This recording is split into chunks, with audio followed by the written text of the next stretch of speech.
우리 우리 R&D 예산 얘기하면서 5조 2천억 깠다 그랬잖아요. 근데 해외 공동 R&D 예산이라는 게 있어요.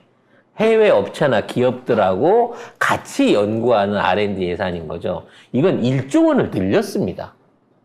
이건 뭔 개수작이죠? 국내 기업들이 연구하는 R&D 예산을 정상화한다고 깎으면서 해외 기업들과 또는 해외에 있는 연구기관과 공동 연구하는 쪽 예산은 이거를 1조 원이 넘게 갖다가 늘려서 증액을 했다는 거죠. 그 증액된 그 기업들이 소속된 나라가 어딘지를 들여다볼 필요가 주로 있어요. 일본이겠죠. 그렇죠. 네.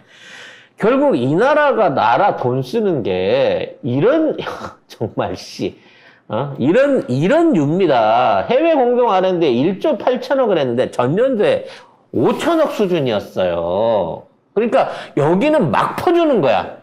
해외 기업들은. 우리나라 대학생들은 등록금 올라도 보조금도 안 주면서 우크라이나 장학생! 사우디 장학생! 장학생! 거기는 전액 장학금을 지급하고 생활비까지 지급하고 있잖아요. 그럼 우리 그 R&D 하던 사람들은 다 어떻게 해, 그러면? 외국으로 나가야지, 취업해야지, 이렇게 되면. 근데 지금 저 주로 R&D 예산 삭감되는데 이게 이제 주로 이 돈이 어디 들어갔냐면 우리가 포닥이라고 그러죠. 박사 과정을 끝내고 나서 한창 연구를 하는 고 연령대, 고 젊은 연구자들.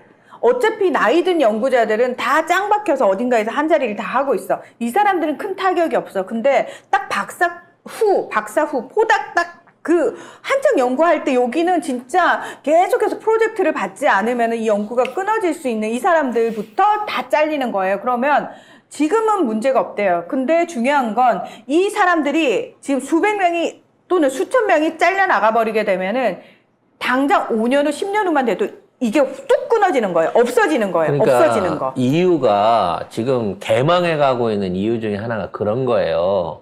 이유가 통합이 되고 나서 그 당시에 나름 공업국으로서 성장해가지고 이탈리아나 스페인이나 이런 쪽, 뭐 그리스 이런 쪽에 있던 젊은 대학생들이 자국 안에서 취업 기회가 없어지는 거야. 그렇게 되다 보니까 독일이나 다른 국가로 프랑스 영국. 이런 국가로 넘어간 거죠. 그렇죠. 그래서 걔네들은 거기에서 생활을 하면서 거기에서 정착해갖고 돈을 버는 사이에 자국 안에 있는 산업시설이나 자동차 뭐 공장이라든지 연구소에는 인력이 없어가지고 이게 이제 쫄 망해버린 거예요. 그렇죠. 왜냐하면 동유럽이나 남유럽 같은 경우, 그러니까 좀 나라 경제 사정이 안 좋은 나라들이 하나로 경제 공동체로 묶여버리게 되니까 그 나라 내에도 사실 우수 인력들이 있잖아요. 그러면 그 우수 인력들이 다 그 독일, 프랑스, 영국 이렇게 선진 국가로 몰빵이 돼버리는 거예요. 그러면 결국 남는 사람들은 우수 인력들은 싹 빠져나가 버리고 거의 그 1차 산업에 종사할 수 있는 1차, 2차 산업에 종사할 수 있는 사람들밖에 안 남는다는 그러니까 거예요. 스페인이나 뭐 이탈리아나 이런 데 자동차 공업이나 이런 것들을 잘 하면서 유럽 내 경쟁력을 가지고 있다가 걔네들이 빠져나가고 나니까 10년 전 모델 아직도 그대로 만들어야 그렇죠. 되는 거예요. 그리고 산업 어떤 제품에 대한 신제품이 안 나오고 계속 똑같은 거 반복한 일본 같은 형태가 돼버린 거란 말이죠. 그러니까 발전이 없는 거고 계속 퇴보밖에 없고 또는 하청을 받는 나라로 전락을 해버리는 거죠. 결국 이 R&D에 대한 투자를 우습게 하는데요. 솔직히 우리나라에서도 대학생 하나 해갖고 공학박사 만들려고 하잖아요.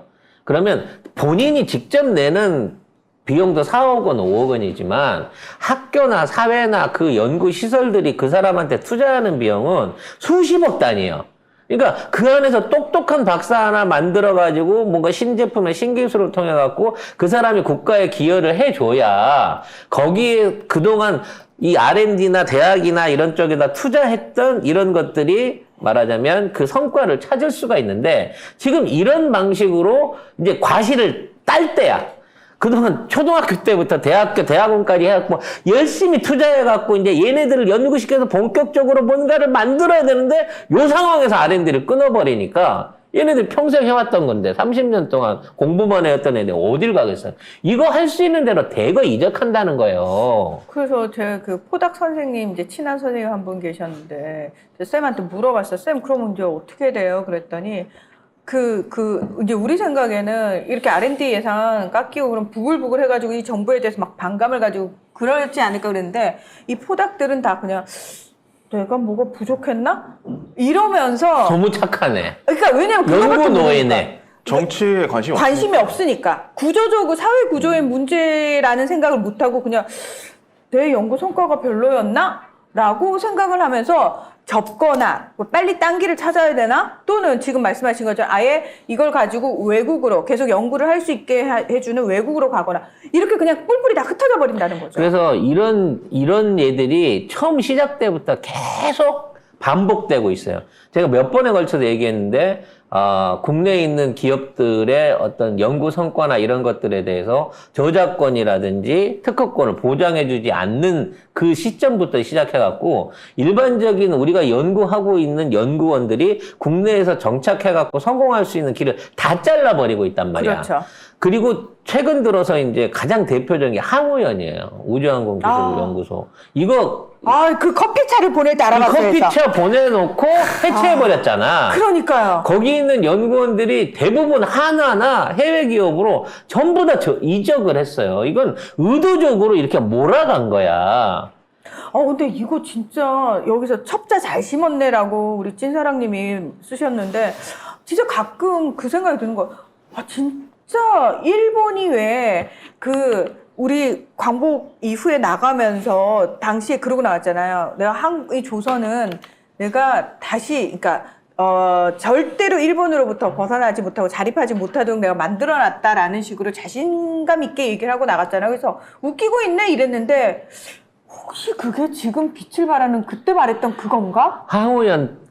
항우연이 우리나라 누리호 개발하는데 이렇게 이제 문재인 정부에서 1조 4천억에 1조 8천억을 투자를 해가지고 그 로켓 하나를 띄운 거잖아요. 그래서 그거 뜨는 순간 이 미사일이 단순하게 우주 계획뿐만 아니라 먼 훗날에 우리나라가 세계적인 군사 강국이 될 수 있는 기초를 확인했다.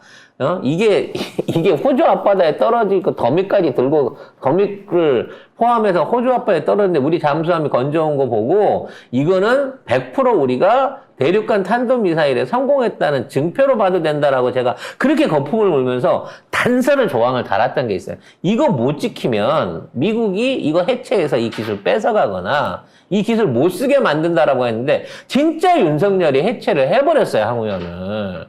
그래서 중장거리 로켓 발사에 대한 기술을 포기해버렸다고요. 다음 달에 한국 군사위성이 최초로 상업 발사가 됩니다. 원래 이거 우리 기술로 쏘아 올리기로 했던 거예요. 근데 우리가 만든 군사위성을 미국에 갖고 가가지고 미국에서 이걸 발사를 해. 러시아도 아니고 미국에서. 그럼 미국이 그 군사위성을 까보고 한국이 이렇게 만드는구나. 라고 확인한 다음에 지들이 궤도에 올려주는 거예요. 나중에 통제권도 지들이 가질 거예요, 이제. 진짜.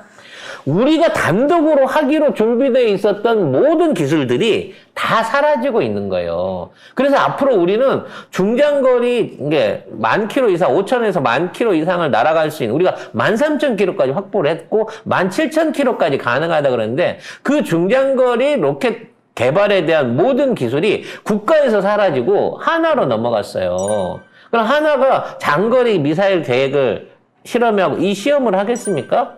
못하죠. 무서워서라도. 미국 무서워서라도. 이런 식으로 우리가 갖고 있는 창 하나를 버렸어요. 이미 윤석열이.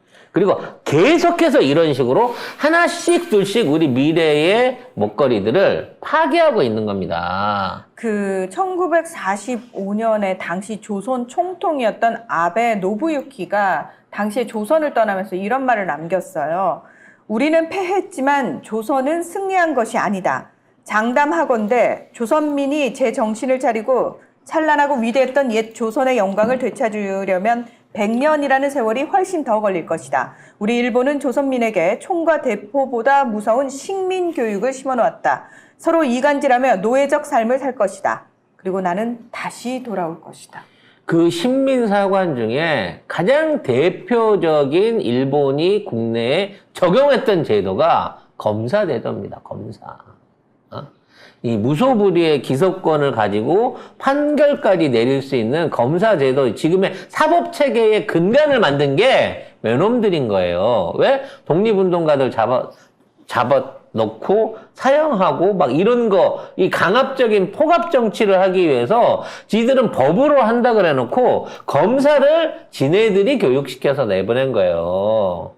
그래서 옛날에 성공하려면 와세다 법대나 경성제국대학 법대를 나와야 됐던 거야. 그 후손들이 지금 우리나라의 친일파들의 핵심을 차지하고 있다는 거죠. 네. 지금 그거는 그- 경찰 아니었어요? 원래 경찰도 똑같았는데 경찰이어서 그거를 좀 하려고 이제 검찰을 순사제도를 만들었는데. 써갖고 하다가 순사제도를 썼더니 저기가 일어난 거야. 만세운동이 3.1 만세운동이 일어나니까 지들이 문민정치 또는 문화정치 한다고 들어온 게 검사였단 말이지. 그리고 그 검사들이 나중에는 결과적으로 모든 사법재판, 이게 사법살인을 당연히 저지를 수 있는 무소불위 권력을 휘두르게 된 게 대한민국 사법부의 시초라는 거예요. 네, 이제 얼마 안 남았습니다. 근데 이제 많은 얼마 안 분들이 남았어요. 이거 정권 찾아와도 이렇게 망가뜨려놨는데 우리가 다시 살릴 수 있을까요? 막 지금 다들 걱정하시는데 이명박근혜 시절에 그렇게 망쳐놨던 것도 문재인 대통령께서 쫙 끌어올렸어요. 그리고 얼마든지 저는 할 수 있다고 생각을 합니다. 그리고 무엇보다 이게 나쁜 것만은 아니라는 게 무슨 생각이 드냐면은 너무 좋게 계속 좋은 길로만 갔으면 너무 좋겠는데 이미 많은 사람들이 뭐라고 해야 되죠? 익숙해지고 당연해진 것들, 그리고 적폐 세력이 있다라고 얘기를 해도 본인 눈으로 확인이 안 되니까 그냥 어느 나라는 비슷하지라는 식으로 너무 안일해졌다라는 거예요. 그런데 윤석열 정부를 거치면서 우리가 사실은 정치에 관심 있다고 하던 민주 시민들조차도 아니 이렇게까지 곳곳이 다 썩었어 하는 거를 우리 눈으로 직접 확인하고 있는 상황이잖아요. 이렇게 저는 많은 사람들이 확인을 하고 하면 할수록 이거 제대로 고쳐야 되겠다라는 생각을 하는 사람들이 많아지잖아요. 그러면 훨씬 빨리 더 좋아질 수 있다. 그래서 너무 싫지만 이 상황이 없었으면 너무 좋았겠지만 결국은 이것마저도 우리가 어떻게든 약으로 삼아가지고 제대로 해보자 라는 식으로 지금 너무 답답하고 힘들겠지만 절대 외면하시면 안 된다.